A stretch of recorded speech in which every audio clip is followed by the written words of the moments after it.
آپ ہادیہ ای میگزین مضمون کی آڈیو ریڈ آؤٹ سماعت کر رہے ہیں۔ السلام علیکم ورحمۃ اللہ وبرکاتہ۔ سامعین، میں عائشہ خالد ہادیہ کے شمارہ نومبر 2022 کے مضمون کی آڈیو پروگرام میں آپ کا استقبال کرتی ہوں۔ آئیے ہم اس کا آغاز ہادیہ کے زمرے معمار جہاں تو ہے سے کرتے ہیں، جس کا عنوان ہے لوگ کیا کہیں گے۔ آج مسلم سماج میں پھیلی ہوئی کئی بیماریوں کی جڑ یہی ایک جملہ ہے، لوگ کیا کہیں گے۔ ایک مسلمان کی زندگی کا مقصد صرف اللہ کو راضی کرنا اور جنت کو حاصل کرنا ہوتا ہے۔ اسے اس بات کی پرواہ نہیں ہوتی کہ لوگ کیا کہیں گے یا لوگ کیا سوچیں گے، لیکن اگر معاملہ اس کے برعکس ہے اور اس کے ہر عمل میں وہ لوگوں کی خوشی اور ان کی ناراضگی کی پرواہ کرتا ہے تو اس کی آخرت کی کامیابی خطرے میں ہے۔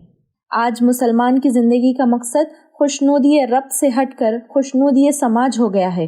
اگر ہم اپنے آس پاس نگاہ دوڑائیں تو ہمیں یہ احساس ہوتا ہے کہ ہر کوئی سماج میں اپنی ایک پہچان اور اعلیٰ اسٹیٹس بنانے میں مصروف ہے، اور اس اسٹیٹس کو حاصل کرنے کے لیے جو راستہ وہ اپناتا ہے اس میں اس بات کی پرواہ نہیں کرتا کہ وہ راستہ حرام ہے یا حلال۔ پھر گناہوں کا دروازہ کھل جاتا ہے، جس کی وجہ سے فساد اور بدحالی ہر طرف پھیلی ہوئی ہے۔ اسلام میں ریاکاری اور دکھاوے کی کوئی گنجائش نہیں ہے، اس لیے جب ایک مسلمان کوئی بھی کام کرتا ہے تو وہ لوگوں سے اپنی تعریف سننے یا لوگوں میں اپنی ساخت قائم کرنے کے لیے نہیں کرتا، نہ ہی اس بات کی فکر رہتی ہے کہ اس کے عمل سے لوگ کتنا متاثر ہوں گے یا لوگ کیا کہیں گے، بلکہ اس کے کسی بھی کام کو کرنے یا نہ کرنے کی واحد وجہ اللہ کا حکم ماننا اور اس کی رضا حاصل کرنا ہوتی ہے۔ آج مسلمان اس کبھی نہ ختم ہونے والی ریس میں اتنا گم ہو گیا ہے کہ وہ سماج میں اپنے نام اور جگہ بنانے کے لیے گناہ کبیرہ کرنے سے بھی پیچھے نہیں ہٹتا، اور اس طرح وہ اللہ اور دین سے دور بس نام کا مسلمان رہ جاتا ہے۔ ایسے کئی مثالیں ہیں جہاں یہ بات معلوم ہوتی ہے کہ فلاں عمل کے اسلام میں کوئی گنجائش نہیں اور یہ حرام کام ہے۔ اس کام کو مسلمانوں نے کیا ہے صرف اپنی دنیاوی ساخت کو بچانے اور قائم رکھنے کے لیے ہر طرح کے گناہ کے کام کیے ہیں۔ خاص کر شادی بیاہ کے موقعوں پر اسلام اس بات کی تعلیم دیتا ہے کہ سادگی کو اپنایا جائے، فضول خرچی اور دکھاوے سے پرہیز کیا جائے، لیکن آج جس طرح کی شادیاں مسلمان کرتے ہیں، بہت افسوس کے ساتھ کہنا پڑتا ہے کہ وہ احکام الہی کے خلاف جا کر اللہ کی نافرمانی اور اس کی ناراضگی کا باعث بنتی ہیں۔ لوگوں اور سماج میں اپنے سٹیٹس کو بڑھانے اور ہم کسی سے کم نہیں یہ ثابت کرنے کی کوششوں نے شادی کو تماشا بنا دیا ہے۔ ہر طرح کے گناہ کے کام کیے جاتے ہیں، موسیقی سے لے کر کھانے پینے میں رزق کی بے حرمتی، بڑے اور مہنگے شادی ہال بک کیے جاتے ہیں، ڈانس، شور شرابہ اور ہر طرح کی فضول خرچی کی جاتی ہے۔ وجہ سماج میں اپنی امیج قائم کرنا ہے، اور یہ ڈر کہ اگر ایسا نہ کیا تو لوگ کیا کہیں گے۔ اگر ہم سیرت رسول صلی اللہ علیہ وسلم اور صحابہ رضی اللہ عنہم کی زندگی کا مطالعہ کریں تو ہمیں یہ معلوم ہوتا ہے کہ انہوں نے بہت ہی سادہ اور آسان نکاح کیے، یہاں تک کہ جب ایک جلیل القدر صحابی عبد الرحمن بن عوف رضی اللہ عنہ نے نکاح کیا تو رسول اللہ صلی اللہ علیہ وسلم کو اس کی خبر تک نہ ہوئی۔